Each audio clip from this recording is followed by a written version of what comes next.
So I don't think we can go on without talking a little bit about watches. So let's talk about some of the, cool watches we saw at the show, some things that you were really excited about. Before we get into that, what have you seen online and what have you seen, popping up on Instagram feeds, on blogs, on websites that has intrigued you?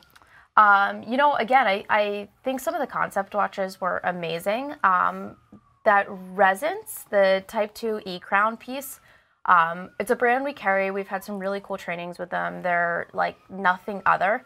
That watch is like a watch person's dream.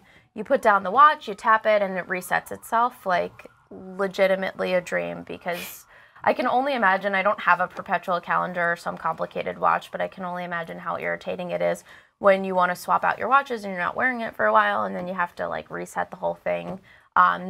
It's a pretty cool concept, and I'm really interested to see where they're going with it. How about yourself? What's the coolest thing you saw? What have you been seeing? Obviously, you got to see a lot of it firsthand. Putting you on the spot, I know. It's hard when you see a lot of stuff. I see so much, and I want one of everything, and that is you. I know. I think the ideal number of watches to have in a personal collection is 14, so that you have 2 options for every single day of the week, and that's really how I feel. I loved the product from IWC, the Jubilee collection. Celebrated the best of IWC. An overused word in the category, but iconic styles were brought to life in a beautiful execution. And you and I we were talking about this privately the other day, about how interesting of a decision it was for IWC to go in that direction, giving the releases last year, which I would not say were as well received as this collection is going to be. They took all the best sellers, they took the best pieces, celebrating what IWC, earned a phenomenal reputation on. Its mechanical excellence, its design excellence, and integrating in-house movements within, their automatic chronograph. And the Portuguese, it's offers so much more and gives us a lot to look forward to over the next couple of years. I think we're going to see a ton of success with the IWC launches. I'm really excited to see them in person. I'm very excited for the Panerai Luminor Due 38 millimeters. I strive to have the 40 millimeter fit well on my wrist.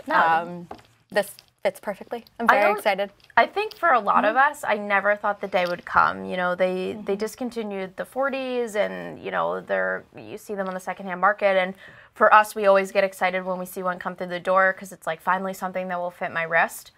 I am so excited about it, and I cannot wait to see it in person. It gives women options that aren't just beautiful diamond adorned pieces, but gives something that has more of the mechanical story and lets you connect to.